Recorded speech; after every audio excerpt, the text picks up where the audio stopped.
तो dear all students, शुरू करते हैं चैप्टर नंबर 9। भारत के संदर्भ में नियोजन और सतत पोषणीय विकास, planning and sustainable development in Indian context. Bharat, लोग और अर्थव्यवस्था, जो आपकी बुक है, भारत, लोग और अर्थव्यवस्था, अर्थव्यवस्था।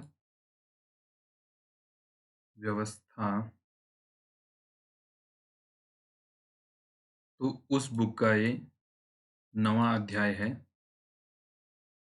ठीक, इंडिया, पीपल एंड इकोनॉमी। तो शुरू करते हैं 9वां अध्याय। नियोजन शब्द आपके लिए नया नहीं है, क्योंकि यह हमारे दैनिक जीवन में प्रयोग होने वाले शब्दों का एक अंग है। तो जो नियोजन या प्लानिंग जो वर्ड है, यहाँ पर आपका दिया गया है, ये नियोजन, जिसे हम प्लानिंग भी कहते हैं, ये शब्द आपके लिए नया नहीं है। ये आपके दैनिक जीवन में प्रत्येक दिन उपयोग होने वाला एक शब्द है। आपने इस शब्द का प्रयोग अपनी परीक्षा अथवा किसी पर्वतीय स्थल पर जाने के लिए की गई तैयारी के संदर्भ में किया होगा। तो कभी भी आप एग्ज़ाम देते हैं या आप कभी ट्रैक पर जा रहे हैं, पर्वतीय स्थल पर कभी टूर के लिए जा रहे हैं, तो उस पे आप लोग एक प्लानिंग बनाते हैं, एक योजना बनाते हैं। परीक्षा देनी है तो उससे पहले हम इतनी पढ़ाई करेंगे, ये प्रश्न आते हैं परीक्षा में, तो इस तरीके से हम उसकी तैयारी में लगे रहते हैं। उसी तरीके से अगर किसी पर्वतीय स्थल पर हमें जाना है, तो उसके लिए पहले से हम तैयारी रखेंगे कि वहाँ पर ठंडे मौसम में पहनने वाले हम कपड़े लेके जाएँगे और भी अन्य चीज़ें वहाँ पर उपयोग में लाएँगे। तो ये सब चीज़ें हैं। तो उसी तरीके से अब देश में प्लानिंग किस तरीके से होगी कि देश को बेहतर बनाया जा सके, सतत विकास उसका किया जा सके। इसमें सोच-विचार की प्रक्रिया, कार्यक्रम की रूपरेखा तैयार करना तथा उद्देश्यों को प्राप्त करने हेतु गतिविधियों का क्रियान्वयन सम्मिलित है। यद्यपि यह शब्द व्यापक है, मतलब ये बहुत लार्ज है इसकी डेफिनेशन, इतने छोटे अर्थों में इसे संक्षिप्त नहीं किया जा सकता, परंतु समझने के लिए ये बहुत अच्छा है। परंतु इस अध्याय में इसका प्रयोग आर्थिक विकास की प्रक्रिया के संदर्भ में है। तो इस बुक में हम इकोनॉमिक डेवलपमेंट के बारे में देखेंगे इंडिया के कॉन्टेक्स्ट में।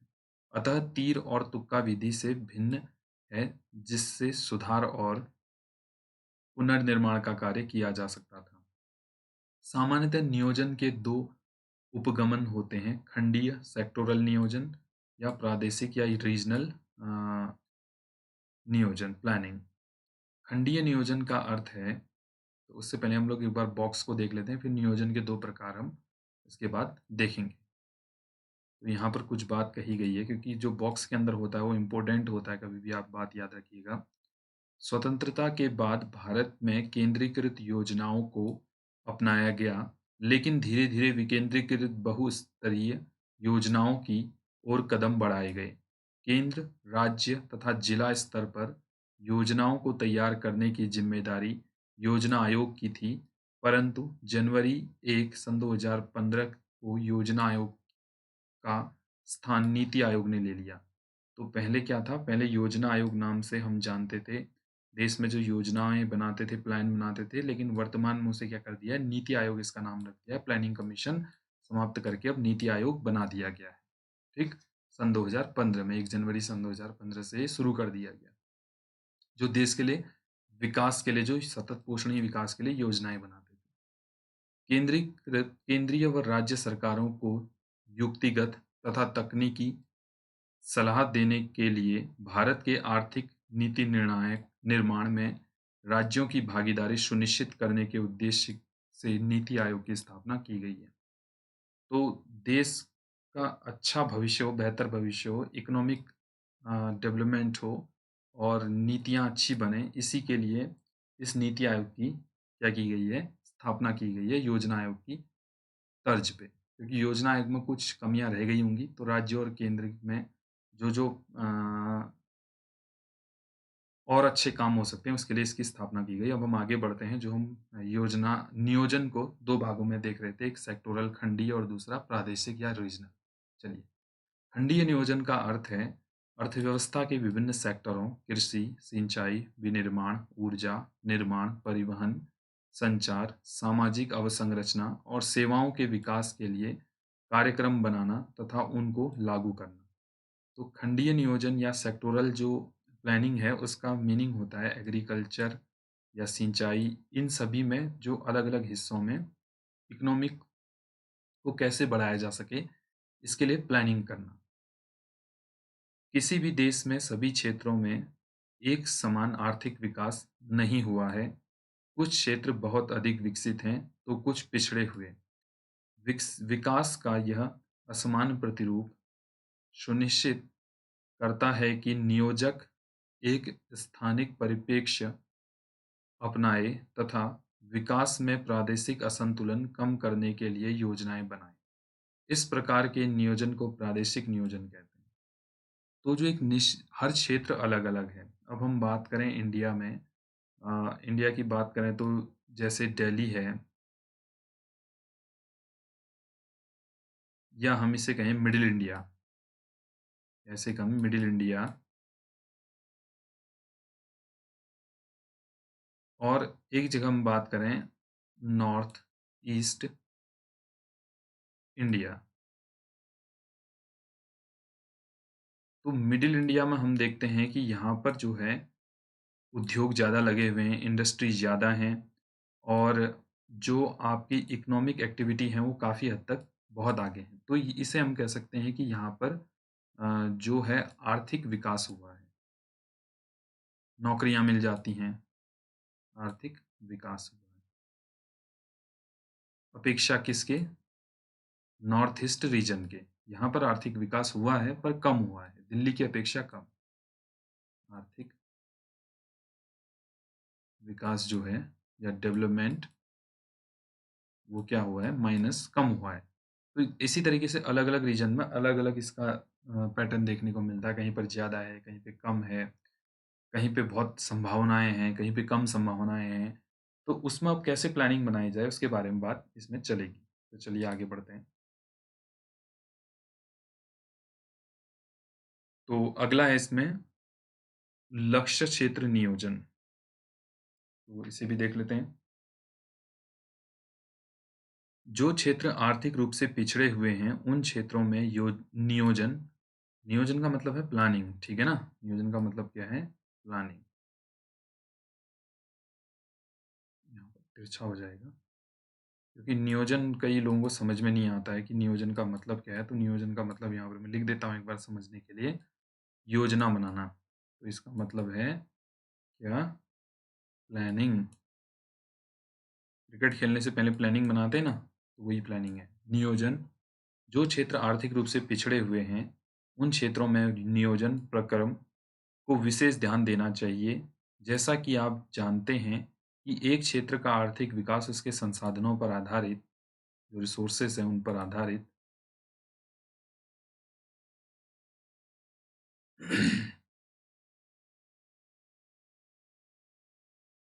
होता है, लेकिन कभी-कभी संसाधनों से भरपूर क्षेत्र भी पिछड़े रह जाते हैं। आर्थिक विकास के लिए संसाधनों के साथ-साथ तकनीक और निवेश की आवश्यकता होती है। लगभग डेढ़ दशक के नियोजन अनुभवों से यह महसूस किया गया है कि आर्थिक विकास में क्षेत्रीय असंतुलन प्रबलित हो रहा था। क्षेत्रीय एवं सामाजिक विषमताओं की प्रबलता को काबू में रखने के क्रम में योजना आयोग ने लक्ष्य क्षेत्र तथा लक्ष्य समूह योजना उपागमों को प्रयुक्त किया। लक्ष्य क्षेत्रों की ओर इंगित कार्यक्रमों के कुछ उदाहरणों में कमान नियंत्रित क्षेत्र विकास कार्यक्रम, सूखाग्रस्त क्षेत्र विकास कार्यक्रम, पर्वतीय क्षेत्र विकास कार्यक्रम। तो ये सब कार्यक्रम चलाए जा रहे हैं कि हर जगह डेवलपमेंट समान तरीके से नहीं है। जैसे मैंने आपको दिल्ली और नॉर्थ ईस्ट का एग्ज़ाम्पल दिया। अब उसी तरीके से ये बोल रहे हैं कि जो लक्ष्य निर्धारित किए गए हैं, तो किस हिसाब से किए गए हैं? कमान क्षेत्र नियंत्रण विकास कार्यक्रम, तो एक डेवलपमेंट प्रोग्राम चलाया गया। सूखाग्रस्त क्षेत्र विकास कार्यक्रम, ड्रॉट एरिया में डेवलपमेंट प्रोग्राम चलाया गया। एक पर्वतीय क्षेत्र विकास कार्यक्रम, जो हिली एरिया है वहाँ पर डेवलपमेंट के लिए प्रोग्राम चलाए गए। तो इस तरीके के नीति आयोग किसने ये चलाए गए योजना आयोग के लक्ष्य थे। इसमें चलाए गए थे योजना आयोग। आगे बढ़ेंगे। इसके साथ ही लघु कृषक विकास संस्था एसएफडीए जो बोल रहे हैं यहाँ पर स्मॉल फार्मर डेवलपमेंट एजेंसी लघु कृषक विकास संस्था तो ऐसी संस्थाएं भी वहाँ पर खोली गई। अगला है सीमांत किसान विकास संस्था एमएफडीए कई बार ये फुल फॉर्म आते रहते हैं तो ये भी आप याद रखिएगा। इसका है मार्जिनल फार्मर डेवलपमेंट एजेंसी सीमांत विकास किसान विकास संस्था आदि कुछ लक्ष्य समूह कार्यक्रम के उदाहरण हैं। तो इस तरीके के कुछ कार्यक्रम रखे गए।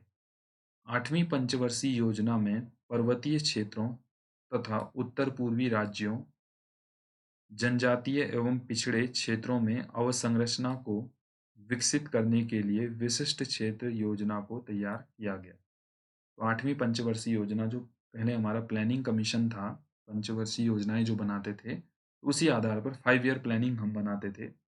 1951 से ही शुरू हुआ था। तो उस आधार पे जो 8th 5 ईयर प्लानिंग बनी थी हमारी, तो उसके आधार पे क्या किया गया, कुछ जो पर्वतीय क्षेत्र हैं, हिली जो स्टेट हैं और उत्तर-पूर्वी नॉर्थ ईस्ट जो राज्य हैं और जो ट्राइबल कम्युनिटी के जो स्ट्रक्चर है, उसे भी डेवलप करने के लिए कुछ प्रोग्राम चलाए गए। तो पहला इसमें यहाँ पर देखने को मिल रहा है, पर्वतीय क्षेत्र विकास कार्यक्रम, हिल एरिया डेवलपमेंट प्रोग्राम।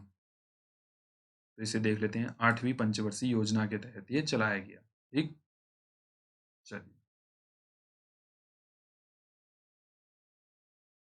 तो इसे देख लेते हैं। पर्वतीय क्षेत्र विकास कार्यक्रमों को 5वीं पंचवर्षीय योजना में प्रारंभ किया गया और इसके अंतर्गत उत्तर प्रदेश के सारे पर्वतीय जिले, वर्तमान उत्तराखंड, तो उत्तराखंड जो है, ये अभी के टाइम पर एक अलग राज्य बन चुका है, स्वतंत्र राज्य, लेकिन पहले ये उत्तर प्रदेश के साथ ही था। तो उत्तर प्रदेश के जितने भी पर्वतीय राज्य थे, क्योंकि हिमालयन स्टेट हमारे पास 11-12 लगभग हैं, तो उसमें बात चल रही है। वर्तमान अ, उत्तराखंड, मिकिर पहाड़ी और असम की उत्तरी कछार की पहाड़ियाँ, पश्चिम बंगाल का दार्जिलिंग जिला और तमिलनाडु के नीलगिरी आदि को मिलाकर 15 जिले शामिल हैं। तो उसमें 15 जिले शामिल थे। 1981 में पिछड़े क्षेत्रों पर राष्ट्रीय समिति ने उन सभी पर्वतीय क्षेत्रों को पिछड़े पर्वतीय क्षेत्रों में शामिल करने की सिफारिश की, जिनकी ऊंचाई 600 मीटर से अधिक है और जिनमें जनजातीय उपयोजना लागू नहीं है। तो 600 मीटर से ज़्यादा जिनकी ऊंचाई है और जनजातीय उपयोजना लागू नहीं है, उन क्षेत्रों को इसमें शामिल किया गया। पिछड़े क्षेत्रों के विकास के लिए बनी राष्ट्रीय समिति ने निम्नलिखित बातों को ध्यान में रखकर पहाड़ी क्षेत्रों में विकास के लिए सुझाव दिए। पहाड़ी क्षेत्रों में विकास के लिए क्या-क्या सुझाव मिले, यहाँ पर देख लेते हैं। पहला है, सभी लोग लाभान्वित हों, केवल प्रभावशाली व्यक्ति ही नहीं। तो सभी लोग लाभान्वित होंगे, सिर्फ़ प्रभावशाली व्यक्ति जो हैं तो वही लाभान्वित इसमें नहीं होंगे। स्थानीय संसाधनों और प्रतिभाओं का विकास, जो लोकल जो रिसोर्सेज़ हैं, तो उनका क्या होगा उनको और जो लोकल में जो प्रतिभाएँ हैं, उनको ज़्यादा मौका मिलेगा। जीविका निर्वाह अर्थव्यवस्था को विशेष उन्मुखी बनाना, तो जीविका निर्वहन के लिए जो अर्थव्यवस्था चलती है, उसे विशेष रूप से आगे बढ़ाया जाएगा। अंतः प्रादेशिक व्यापार में पिछड़े क्षेत्रों का शोषण न हो, तो अंतर प्रादेशिक व्यापार में पिछड़े क्षेत्रों को न छोड़ा जाए, सभी क्षेत्रों को इसमें शामिल किया जाए। पिछड़े क्षेत्रों को की बाजार व्यवस्था में सुधार करके श्रमिकों को लाभ पहुँचाना, तो जो पिछड़े क्षेत्र हैं उनका विकास करके श्रमिकों को लाभ भी पहुँचाना है और पारिस्थितिकीय संतुलन बनाना, तो जो आपका इकोलॉजिकल बैलेंस है वो भी बनाए रखना है इसमें, ठीक? तो ये कुछ-कुछ पैरामीटर रखे गए, अब आगे बढ़ते हैं। पहाड़ी क्षेत्र के विकास की विस्तृत योजनाएं इनके स्थलाकृति, पारिस्थितिकीय, सामाजिक तथा आर्थिक दशाओं को ध्यान में रखकर बनाई गई। ये कार्यक्रम पहाड़ी क्षेत्रों में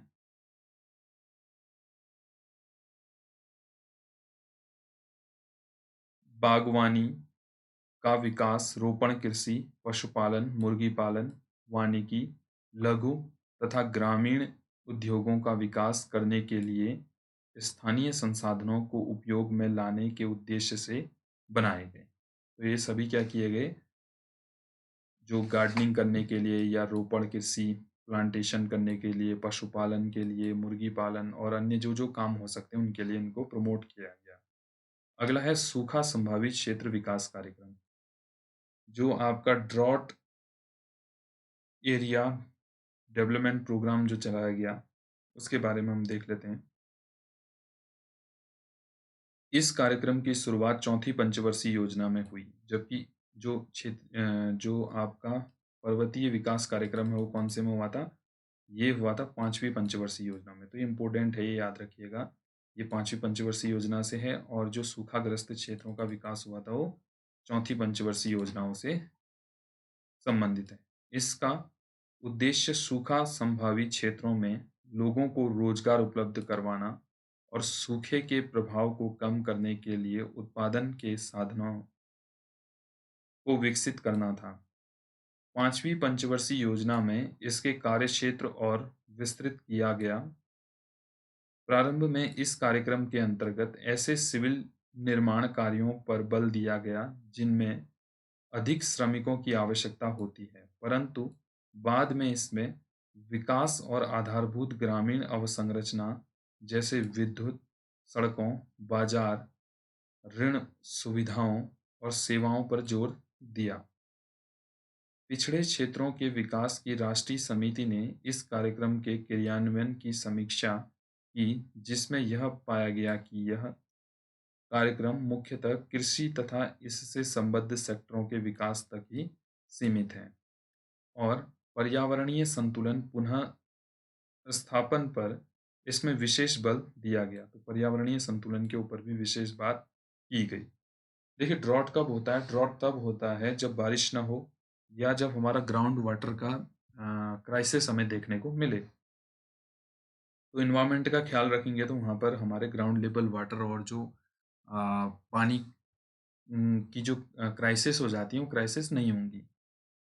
जनसंख्या वृद्धि के कारण लोग कृषि के लिए सीमांत भूमि का उपयोग करने के लिए बाध्य हैं, जिससे पारिस्थितिकीय निम्नीकरण हो रहा है। अतः सूखा संभावित क्षेत्रों में वैकल्पिक रोजगार अवसर पैदा करने की आवश्यकता है।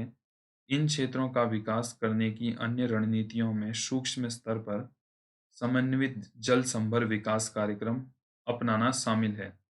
सूखा संभावित क्षेत्रों के विकास की रणनीति में जल, मिट्टी, पौधों, मानव तथा पशु जनसंख्या के बीच पारिस्थितिकीय संतुलन पुनः स्थापन पर मुख्य रूप से ध्यान दिया जाना चाहिए। 1967 में योजना आयोग ने देश में 67 जिलों, पूर्ण या आंशिक, की पहचान सूखा संभावित जिलों के रूप में की। 1972 में सिंचाई आयोग ने 30% सिंचित क्षेत्र का मापदंड लेकर सूखा संभावित क्षेत्रों का परिसीमन किया। भारत में सूखा संभावित क्षेत्र मुख्यतः राजस्थान, गुजरात, पश्चिमी मध्य प्रदेश, महाराष्ट्र के मराठवाड़ा क्षेत्र और आंध्र प्रदेश के रायसीमा और तेलंगाना पठार, कर्नाटका पठार, तमिलनाडु की उच्च भूमि तथा आंतरिक भाग के शुष्क और अर्धशुष्क भागों में फैले हुए हैं। तो इतने जिले आपको बता दिए गए, इतने क्षेत्र आपको बता दिए गए जो कि आपका क्या थे? ड्रॉट एरिया में आते हैं। पंजाब, हरियाणा और उत्तरी राजस्थान के सूखा प्रभावित क्षेत्र सिंचाई के प्रसार के कारण सूखे से बच जाते हैं। तो पंजाब और हरियाणा और नॉर्थ राजस्थान जो है वो कुछ सिंचाई के कारण से बच जा रहा है। चलिए आगे बढ़ते हैं। अब यहाँ पर एक केस स्टडी आ रही है। केस अध्ययन भरमौर क्षेत्र में समन्वित जनजातीय विकास कार्यक्रम। तो जो केस स्टडी है वो है आपका ट्राइबल डेवलपमेंट प्रोजेक्ट है भरमौर रीजन में। अब ये भरमौर पड़ता है हिमाचल में। तो जरा देखते हैं क्या है इसमें केस स्टडी में। भरमौर जनजातीय क्षेत्र में हिमाचल प्रदेश के चंबा जिले की 2 तहसीलें भरमौर और होली शामिल हैं। भरमौर जो है जनजातीय क्षेत्र है जो हिमाचल प्रदेश के चंबा जिले की 2 तहसीलों भरमौर और होली शामिल इसमें हैं। ठीक, भरमौर जनजातीय क्षेत्र में 2 तहसीलें हमें देखनी है, भरमौर और होली।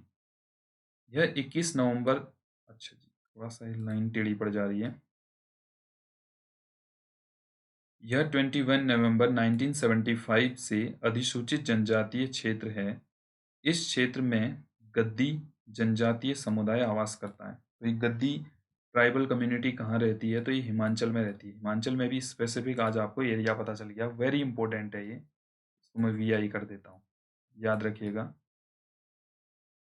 इस समुदाय की हिमालय क्षेत्र में अपनी एक अलग पहचान है, क्योंकि गद्दी लोग ऋतु प्रवास करते हैं। तो ये लोग क्या करते हैं? सीजनल माइग्रेशन करते हैं ये लोग, तथा गद्दियावली भाषा में बात करते हैं। तो भाषा क्या है इनकी? गद्दियावली है। 3-4 क्वेश्चन बड़े इंपॉर्टेंट हैं जिनको बॉक्स में मैंने बंद किया है। भरमौर जनजातीय क्षेत्र में जलवायु कठोर है, आधारभूत संसाधन कम हैं और पर्यावरण भंगुर फ्रेजाइल हैं। इन कारकों ने इस क्षेत्र की अर्थव्यवस्था और समाज को प्रभावित किया है। सन 2011 की जनगणना के अनुसार भरमौर उपमंडल की जनसंख्या 39,113 थी, अर्थात 21 व्यक्ति प्रति वर्ग किलोमीटर। यह, अच्छा, प्रति वर्ग किलोमीटर तो आप समझते हैं ना, पहले पढ़ा रखा है। अच्छे से कमेंट सेक्शन में बताना। यह हिमाचल प्रदेश के आर्थिक और सामाजिक रूप से सबसे पिछड़े इलाकों में से एक है। भरमौर क्या है? सबसे पिछड़े इलाकों में से एक माना जा रहा है। इस तरीके से सामाजिक और आर्थिक, इकोनॉमिकली एंड सोशली। ऐतिहासिक तौर पर यह गद्दी जनजाति के भौगोलिक और आर्थिक अलगाव का अनुभव किया और सामाजिक आर्थिक विकास से वंचित रही है। इनका आर्थिक आधार मुख्य रूप से कृषि और इससे संबद्ध क्रियाएं जैसे भेड़ और बकरी पालन है। भरमौर जनजातीय क्षेत्र में विकास की प्रक्रिया 1970 के दशक में शुरू हुई, जब गद्दी लोगों को अनुसूचित जनजातियों में शामिल किया गया। 1974 में 5वीं पंचवर्षीय योजना के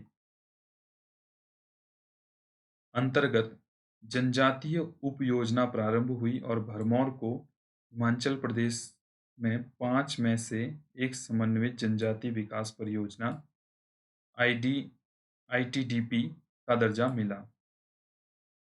तो जनजातीय क्षेत्र का दर्जा इसे मिल गया इस क्षेत्र को 5वीं पंचवर्षीय योजना के तहत।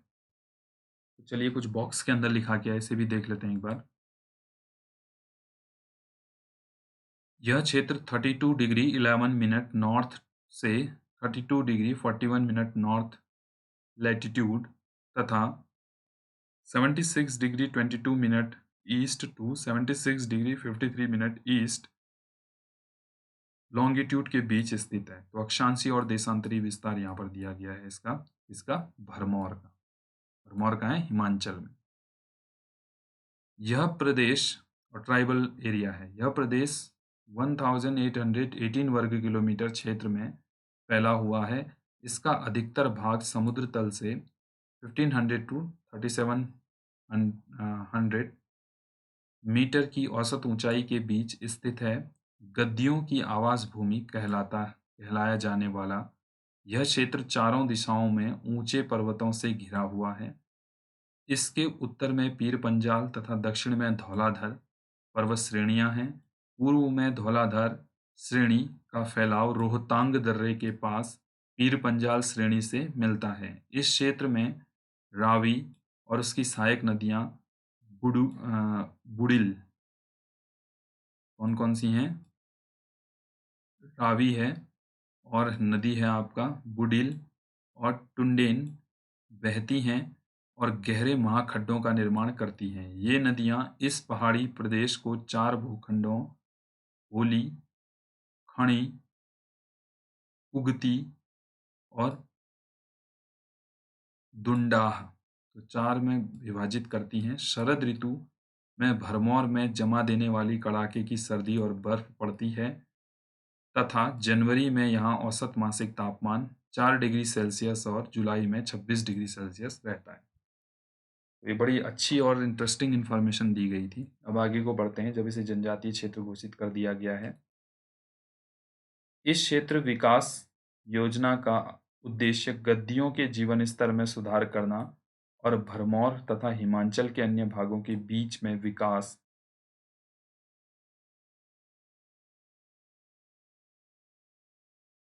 के स्तर में अंतर को कम करना है। इस योजना के अंतर्गत परिवहन तथा संचार, कृषि और इससे संबंधित क्रियाओं तथा सामाजिक व सामुदायिक सेवाओं के विकास को सर्वाधिक प्राथमिकता दी गई। तो सोशल एंड कम्युनिटी बेस्ड जो सर्विस थी उसको ज़्यादा इसमें और ट्रांसपोर्ट एंड कम्युनिकेशन को भी विशेष रूप से इसमें रखा गया। इस क्षेत्र में जनजातीय समन्वित विकास उपयोजना का सबसे महत्वपूर्ण योगदान विद्यालयों, जन स्वास्थ्य सेवा सुविधाओं, पेयजल, सड़कों, संचार, विद्युत के रूप में अवसंरचना विकास, परंतु होली और खाड़ी क्षेत्रों में रावी नदी के साथ बसे गांव अवसंरचना विकास से सबसे अधिक लाभान्वित हुए। तुंदाह और कुगती क्षेत्रों के दूरदराज के गांव अभी भी इस विकास की परिधि से बाहर हैं। ठीक, एक बार हम इसे देख लेते हैं। यहाँ पर मैप में भी दिया गया है और उससे पहले यहाँ पर कुछ दिया गया है चित्रों के आधार पे, तो देख लेते हैं डायग्राम। सीढ़ीदार कृषि करते हैं ये लोग, क्योंकि पहाड़ी क्षेत्र है तो यहाँ पर सीढ़ीदार कृषि होती है इस तरीके से। ठीक, और यहाँ पर है पारंपरिक विधि से गेहूं निकालना, तो यहाँ पर ट्रेडिशनल जो इनका मेथड है उसके थ्रू गेहूं निकाल रहे हैं। प्राथमिक कार्य में संलग्न ये भेड़ बकरियां पाल रहे हैं। अगला है यहाँ पर भरमौर क्षेत्र में आवासीय बस्तियां, तो इस तरीके से हैं, देखो पहाड़ पर बस्तियां हैं और यहाँ पर पारंपरिक परिधान वस्त्र पहनी हुई एक महिला दिख रही है आपको। ये भरमौर संस्कृत शब्द ब्रह्मौर का अपभ्रंश है।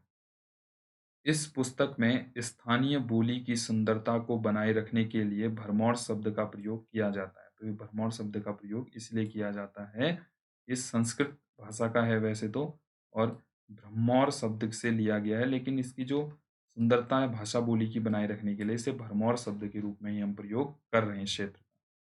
अब यहाँ पर एक क्षेत्र दिया गया है भरमौर जनजातीय क्षेत्र। ठीक, तो इसमें जो नदियाँ दी गई थी ये रावी रिवर यहाँ से बह रही है और यहाँ पर एक छोटा-सा चंबा डिस्ट्रिक्ट दिया गया है। चंबा डिस्ट्रिक्ट में जो भरमौर क्षेत्र है वो इस तरीके से अलग दिखाया गया है। ठीक? तो यहाँ पर रावी बह रही है नदी और यहाँ पर है आपका ये तुदाह नदी। ठीक? अच्छा, ये तुदाह है। एक बार इसे थोड़ा-सा हम देख लेते हैं अच्छे से और थोड़ा-सा मैप को थोड़ा ज़ूम आउट करना पड़ेगा तब हमें और अच्छे से समझ में आएगी बात।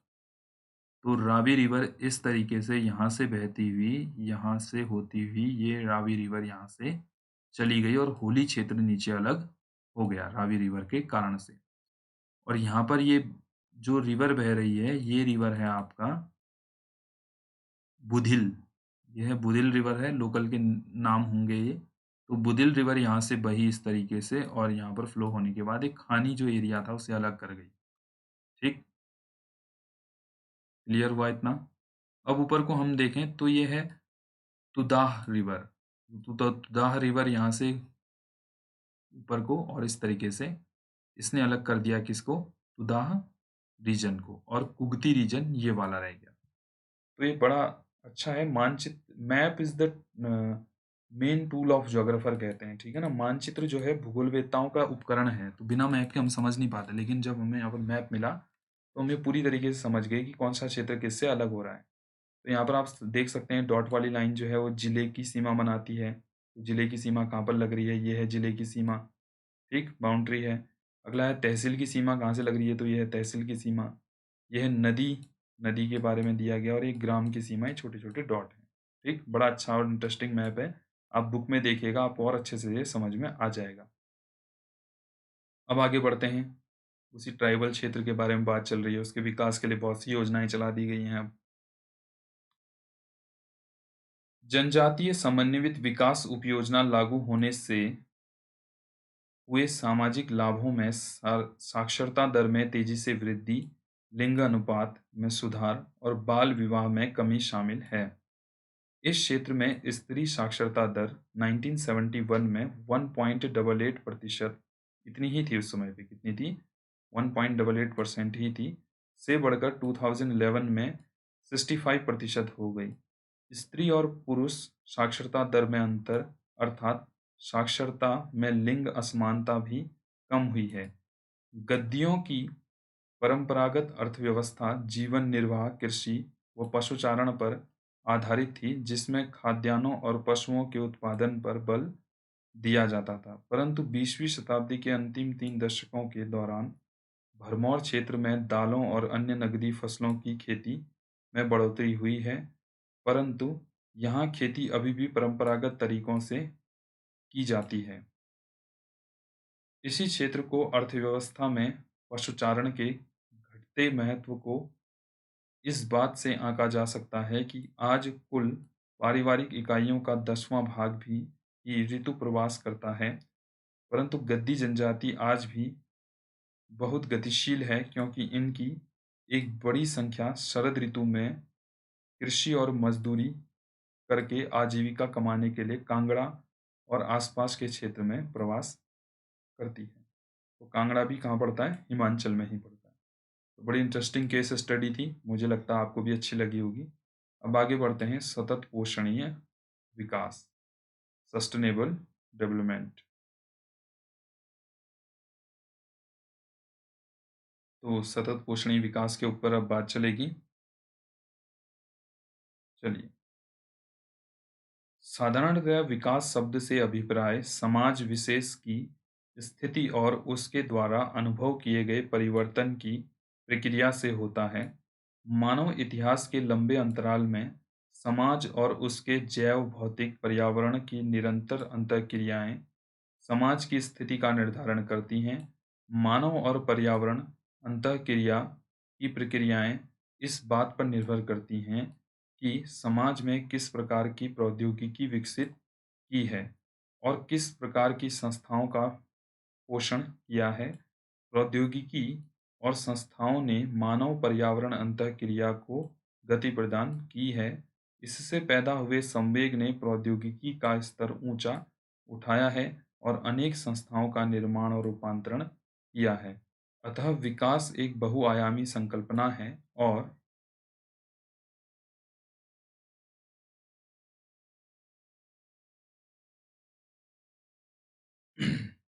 अर्थव्यवस्था, समाज तथा पर्यावरण में सकारात्मक व अनुत्क्रमणीय परिवर्तन का घोतक है। तो जो ये पर्यावरण और मनुष्य के बीच में जो अंतरक्रिया है, तो उसमें बड़ा बैलेंस बना के चलना है, पर्यावरण को ज़्यादा हानि भी नहीं पहुँचानी है, जिसके कारण से सतत पोषणीय विकास होगा। अब पर्यावरण को हानि नहीं पहुँचानी है इन द सेंस हमें ये बात समझनी पड़ेगी कि जितने भी नेचुरल रिसोर्स हैं, प्राकृतिक संसाधन हैं, वो किससे मिल रहे हैं हमें? वो सब प्रकृति से मिल रहे हैं और प्रकृति से हमें क्या-क्या मिलता है प्राकृतिक संसाधन के रूप में? जैसे कोयला मान लो, पेट्रोलियम मान लो,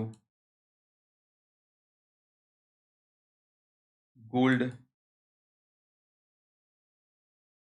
सोना जो है, डायमंड, इस तरीके से न जाने कितनी चीज़ें हमें प्रकृति से फ्री में मिल जाती हैं। लेकिन हम उनका दोहन करते हैं और उनका बिज़नेस करते हैं, उनका व्यापार करना शुरू करते हैं, इंडस्ट्री उद्योग लगाते हैं, जिसकी वजह से वो क्या हो रहे हैं? घटते जा रहे हैं। अगर वो घट जाएँगे, तो उसकी वजह से क्या हो जाएगा?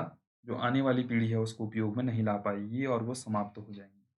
इसीलिए हमें क्या करना है, उन चीज़ों को बचा के रखना है ताकि सस्टेनेबल डेवलपमेंट ताकि और लोग भी उनका उपयोग कर सकें और वो भी इन चीज़ों को देख सकें। आगे बढ़ते हैं। विकास की संकल्पना गतिक है और इस संकल्पना का प्रादुर्भाव 20वीं शताब्दी के उत्तरार्ध में हुआ है। द्वितीय विश्व युद्ध के उपरांत विकास की संकल्पना आर्थिक वृद्धि की पर्याय थी, जिसे सकल राष्ट्रीय उत्पाद, प्रति व्यक्ति आय और प्रति व्यक्ति उपभोग में समय के साथ बढ़ोतरी के रूप में मापा जाता है। परंतु अधिक आर्थिक वृद्धि वाले देशों में भी असमान वितरण के कारण गरीबी का स्तर बहुत तेजी से बढ़ा। अतः 1970 के दशक में पुनर्वितरण के साथ वृद्धि तथा वृद्धि और असमानता और समानता पुनर्वितरण के साथ वृद्धि तथा वृद्धि और समानता जैसे वाक्यांश विकास की परिभाषा में शामिल किए गए। पुनर्वितरण और समानता के प्रश्नों से निपटते हुए यह अनुभव हुआ कि विकास की संकल्पना को मात्र आर्थिक प्रक्षेत्र तक ही सीमित नहीं रखा जा सकता। इसमें लोगों के कल्याण और रहने के स्तर, जन स्वास्थ्य, शिक्षा, समान अवसर और राजनीतिक तथा नागरिक अधिकारों से संबंधित मुद्दे भी सम्मिलित हैं। 1980 के दशक तक विकास एक बहुआयामी संकल्पना के रूप में उभरा, जिसमें समाज के सभी लोगों के लिए स्तर पर सामाजिक वृहद स्तर पर सामाजिक एवं भौतिक कल्याण का समावेश है। 1960 के दशक के अंत में पश्चिमी दुनिया में पर्यावरण संबंधी मुद्दों पर बढ़ती जागरूकता की सामान्य वृद्धि के कारण सतत पोषणीय धारणा का विकास हुआ। इससे पर्यावरण पर औद्योगिक विकास के अनापेक्षित प्रभावों के विषय में लोगों की चिंता प्रकट होती थी। 1968 में प्रकाशित एहरलिच की पुस्तक द पॉपुलेशन बम, ये बड़ा इम्पोर्टेंट है, इसे आप याद रखिएगा। एहरलिच की जो बुक है द पॉपुलेशन बम, ये आप जीके के लिए भी याद रखिए, बाद में भी आपके काम आएगा। और 1972 में मीडोज और अन्य द्वारा लिखी गई पुस्तक द लिमिट टू ग्रोथ, ये भी बहुत इम्पोर्टेंट है। तो जो मैं बॉक्स में कवर करते रह रहा हूँ वो चीज़ें आप नोट करते रहिए। ये प्रकाशन ने इस विषय पर लोगों को, विशेषकर पर्यावरणविदों की चिंता और भी गहरी कर दी। इस घटनाक्रम के परिप्रेक्ष्य में विकास के एक नए मॉडल, जिसे सतत पोषणीय विकास कहा जाता है, की शुरुआत हुई। तो इन्होंने जो बुक लिखी उसमें कुछ इन्होंने चिंताएँ जताई, कुछ बातें करी, जिसकी वजह से सतत पोषणीय विकास को एक नया आयाम या शुरुआत उसे मिल गई थी। लेकिन एक्चुअल में ये सस्टेनेबल डेवलपमेंट कब शुरू हुआ? उसे देखते हैं। पर्यावरणीय मुद्दों पर विश्व समुदाय की बढ़ती चिंता को ध्यान में रखकर संयुक्त राष्ट्र संघ ने विश्व पर्यावरण और विकास आयोग WECD, ठीक, world commission environment and development, world, अच्छा, ठीक ठीक ठीक, world environment commission and development, ये इसका फुल फॉर्म ये होगा, की स्थापना की, जिसके प्रमुख नॉर्वे के प्रधानमंत्री गरो हरलेम ब्रंटलैंड, तो ब्रंटलैंड भी कमीशन भी कहते हैं इसे, तो प्रधानमंत्री हरलेम ब्रंटलैंड थी। तो नॉर्वे की, ये भी बहुत इंपॉर्टेंट है, इसे आप याद रखिए, ठीक, इसका फुल फॉर्म भी याद रखिए और ये सारी चीज़ें आपको याद रखनी है।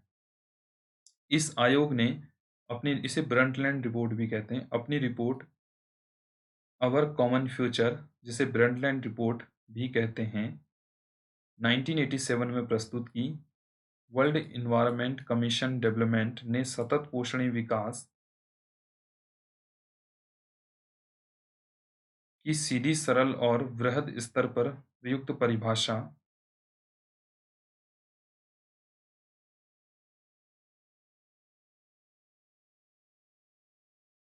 प्रस्तुत की।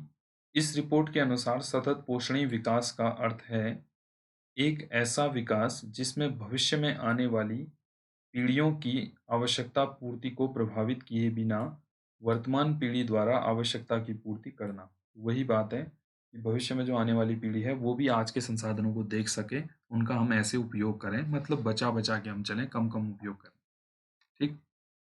तो ये ब्रंटलैंड कमीशन और ये सब कुछ आपको याद रखना बड़ा इंपॉर्टेंट है। अगली एक और केस स्टडी हमारे सामने आ गई है। Case study Indira Gandhi canal region. तो इंदिरा गांधी जो कैनाल क्षेत्र है उसके बारे में हम इसमें देखेंगे। चलिए, इंदिरा गांधी नहर, जिसे पहले राजस्थान नहर, अच्छा, राजस्थान नहर के नाम से पहले इसे जाना जाता था, ये भी याद रखिएगा, के नाम से जाना जाता था, भारत में सबसे बड़े नहर तंत्रों में से एक है। 1948 में कंवर सेन द्वारा संकल्पित यह नहर परियोजना 31 मार्च 1958 को प्रारंभ हुई। यह नहर पंजाब के हरीके बांध से निकलती है और राजस्थान के थार मरुस्थल या मरुस्थली पाकिस्तान सीमा के समानांतर 40 किलोमीटर की औसत दूरी पर बहती है। इस नहर तंत्र की कुल नियोजित लंबाई 9660 किलोमीटर है और यह 19.63 लाख हेक्टेयर कृषि योग्य कमान क्षेत्र में सिंचाई की सुविधा प्रदान करेगी। कुल कमान क्षेत्र में से 70% क्षेत्र प्रवाह नहर तंत्रों और शेष क्षेत्र लिफ्ट तंत्र द्वारा किया जाएगा। नहर का निर्माण कार्य 2 चरणों में पूरा किया गया है। चरण 1 कमान क्षेत्र गंगानगर, हनुमानगढ़ और बीकानेर जिले के उत्तरी भाग में पड़ता है। इस चरण के कमान क्षेत्र का भूतल थोड़ा ऊबड़-खाबड़ है और इसका कृषि योग्य कमान क्षेत्र 5.3 लाख हेक्टेयर है। तो जो पहला जो इसको 2 चरणों में बनाया गया, तो फर्स्ट स्टेप में जब इसे बनाया गया, तो इसमें गंगानगर, हनुमानगढ़ और बीकानेर जिले आए और इसमें इतना क्षेत्र इसके अंतर्गत आया। चरण 2 का कमान क्षेत्र बीकानेर, जैसलमेर, बाड़मेर, जोधपुर, नागौर और चूरू जिलों में 14.10 लाख हेक्टेयर कृषि योग्य भूमि पर फैला हुआ है। इसमें स्थानांतरित बालू टिब्बों वाला मरुस्थल भी सम्मिलित है, जहां स्थानांतरित बालू टिब्बे पाए जाते हैं और ग्रीष्म ऋतु में तापमान 50 डिग्री सेल्सियस तक पहुंच जाता है। लिफ्ट नहर में ढाल के विपरीत प्रवाह के लिए जल को बार-बार मशीनों से ऊपर उठाया जाता है। इंदिरा गांधी नहर तंत्र में सभी लिफ्ट नहरें मुख्य रूप से बाएं किनारे से निकलती हैं, जबकि मुख्य नहर के दाएं किनारे पर सभी नहरें प्रवाह प्रणाली है। तो इसमें लिफ्ट नहर की जो बात आ रही है, ये बात आप समझ नहीं पा रहे होंगे, इसे हम एक बार देख लेते हैं नहर को, फिर आप स्पष्ट रूप से इसे समझ पाएंगे। तो ये है जी इंदिरा गांधी कैनाल, इंदिरा गांधी नहर। ठीक, तो इंदिरा गांधी नहर जो है हरिके बैराज, जो हरिके डैम है, यहाँ पर से ये व्यास रिवर आई। ये सतलज रिवर है, सतलज और व्यास रिवर के संगम पर से इसे निकाला गया है हरिके बैराज नामक जगह से। यहाँ से निकली गंगा इंदिरा गांधी नहर, जिसे राजस्थान नहर के नाम से भी जाना जाता था, और यहाँ पर ये रुक जाती है, यहाँ पर इससे समाप्त हो जाती है। अब इसे यहाँ से इस तरीके से लाने का विचार चल रहा है। चलिए, अब जब इंदिरा गांधी नहर जब आई, तो इसको पहले आधा ही बनाया गया था। ठीक, कहाँ तक बनाया गया था इसमें लिखा गया है, देखो। पहले चरण में ये कहाँ तक बनाई गई थी? पहले चरण में ये बनाई गई थी आपका गंगानगर, हनुमानगढ़ और बीकानेर तक। फिर उसके बाद बीकानेर से आगे कोई बनाई गई। पहले चरण में ही बीकानेर तक ही बनी थी, तो बीकानेर की अगर हम पैरेलल जाएं तो ये यहाँ पर बनी होगी। ठीक,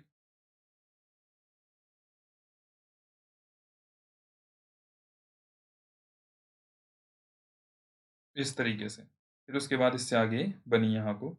अब जब लिफ्ट की बात आती है, तो लिफ्ट नहर का मतलब ये होता है कि जो ये नहर है, ये नहर काफ़ी गहरी है, और जब ये पानी किस तरफ ज़्यादा बहता है? जिस तरफ डाउन हो, जिस तरफ गहराई ज़्यादा होगी, तो पानी उसकी तरफ ज़्यादा तेज़ी से फ्लो करेगा। तो ये वाला हिस्सा जो है इंडिया का, ये वाला हिस्सा थोड़ा उठा हुआ है, ये हिस्सा डाउन में नहीं है। जबकि ये हिस्सा पाकिस्तान की तरफ का जो आ रहा है, ये थोड़ा डाउन में ज़्यादा है। तो लिफ्ट की तरफ मदद से इस नहर के पानी को मशीनों के द्वारा ऊपर की ओर उठाया जाता है, जिसकी वजह से इसकी ऊंचाई ज़्यादा होने की वजह से फिर ये यहाँ की ओर आसानी से फ्लो कर जाता है इंडिया में। ठीक, तो यही है इसमें लॉजिक, और कुछ नहीं है।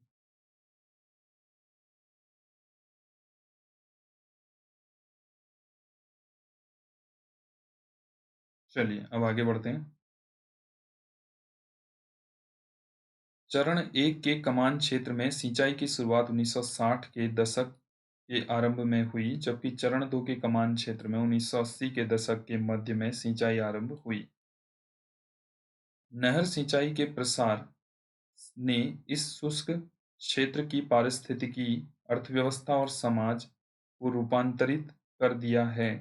इससे इस क्षेत्र को पर्यावरणीय पारिस परिस्थितियों पर सकारात्मक और नकारात्मक दोनों प्रकार के प्रभाव पड़े हैं। लंबी अवधि तक मृदा नमी उपलब्ध होने और कमान क्षेत्र विकास के तहत शुरू किए गए नवीकरणीय और चारागाह विकास कार्यक्रमों से यहाँ भूमि हरी-भरी हो गई है। इससे यहाँ वायु अपरदन और नहरी तंत्र में बालू निक्षेप की प्रक्रियाएं भी धीमी पड़ गई हैं, परंतु सघन सिंचाई और जल के अत्यधिक प्रयोग से जल भराव और मृदा लवणता की दोहरी पर्यावरणीय समस्याएं उत्पन्न हो गई हैं। नहरी सिंचाई के प्रसार से इस प्रदेश की कृषि अर्थव्यवस्था प्रत्यक्ष रूप से रूपांतरित हो गई है। इस क्षेत्र में सफलतापूर्वक फसलें उगाने के लिए मृदा नमी सबसे महत्वपूर्ण सीमाकारी कारक रहा है। परंतु नहरों द्वारा सिंचित क्षेत्र के विस्तृत क्षेत्र विस्तार में बोए गए क्षेत्र में विस्तार हुआ है और फसलों की सघनता में वृद्धि हुई है। यहाँ की पारंपरिक फसलों चना, बाजरा और ग्वार था स्थान गेहूं, कपास, मूंगफली और चावल ने ले ली है। यह सघन सिंचाई का परिणाम है। अच्छा, पहले यहाँ पर क्या होता था, जहाँ पर सिंचाई आजकल हो रही है इंदिरा गांधी नहर या राजस्थान नहर के वजह से, वहाँ पर पहले ट्रेडिशनल जो क्रॉप्स थी, तो क्या थी, ग्राम, चना, बाजरा और ग्वार था। ग्वार और गेहूं, ग्वार, ये तीन फसलें हुआ करती थी। ठीक। अब जब सिंचाई ज़्यादा होने लगी तो अब वहाँ व्हीट, गेहूँ भी होने लग गया, कॉटन होने लग गया, मूँगफली होने लग गई और राइस होने लग गया। निसंदेह सघन सिंचाई से आरंभ में कृषि और पशुधन उत्पादकता में अत्यधिक वृद्धि हुई है। जल भराव और मृदा लवणता की समस्याएं उत्पन्न हुई हैं और इस प्रकार लंबी अवधि के दौरान कृषि की सतत पोषणीयता पर ही प्रश्न उठ गए हैं। तो कृषि की सतत पोषणीयता के ऊपर भी प्रश्न यहाँ पर उठ रहे हैं। अब आगे देखते हैं। अगला है सतत पोषणीय विकास को बढ़ावा देने वाले उपाय।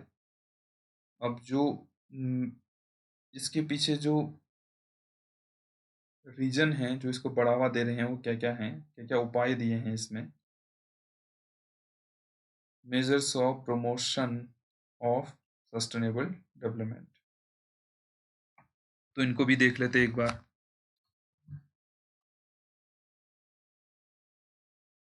बहुत से विद्वानों ने इंदिरा गांधी नहर परियोजना की पारिस्थितिकीय पोषणता पर प्रश्न उठाए।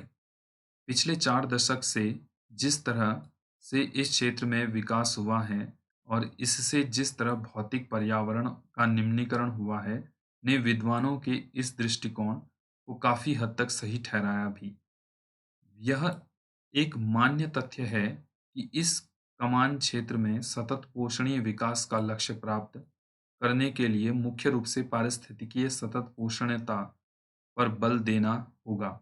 इसीलिए इस कमान क्षेत्र में सतत पोषणीय विकास को बढ़ावा देने वाले प्रस्तावित 7 उपायों में से 5 उपाय पारिस्थितिकी संतुलन पुनः स्थापित करने पर बल देते हैं। तो पहला उपाय क्या है? पहली और सबसे महत्वपूर्ण आवश्यकता है जल प्रबंधन नीति का कठोरता से कार्यान्वयन करना। इस नहर परियोजना ने चरण 1 में कमान क्षेत्र में फसल रचण, सिंचाई और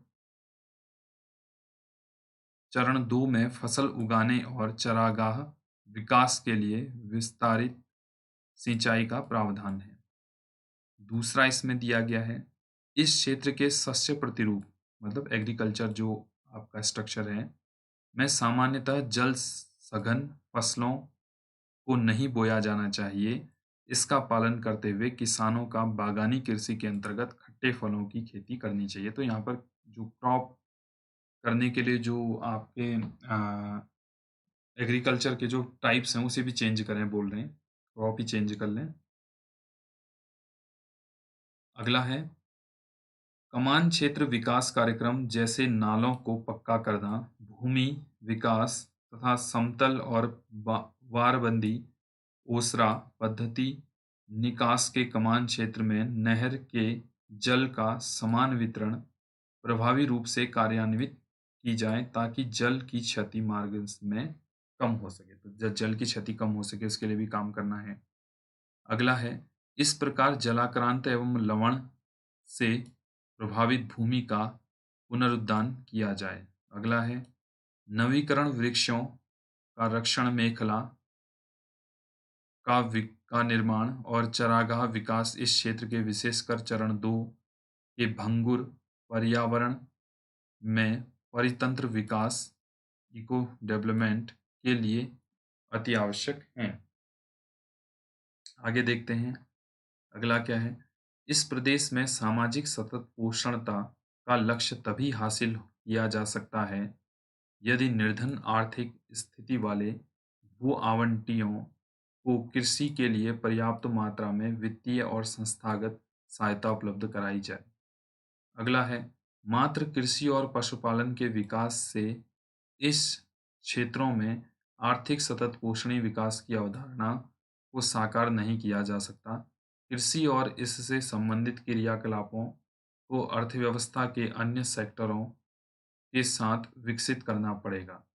इससे इस क्षेत्र में आर्थिक विविधीकरण होगा तथा मूल आबादी गांवों, कृषि सेवा केंद्रों, सुविधा गांवों और विपणन केंद्रों, मंडी, कस्बों के बीच प्रकार्यात्मक संबंध स्थापित होगा। तो इसमें सभी के बारे में सोचना है, सिर्फ एक सेक्टर के बारे में नहीं सोचना है, ये यहाँ पर बात की गई है। और ये चैप्टर आज आपका समाप्त होता है। तो आज का चैप्टर जो था वो काफ़ी इंटरेस्टिंग भी था और अच्छा भी था और छोटा भी चैप्टर था।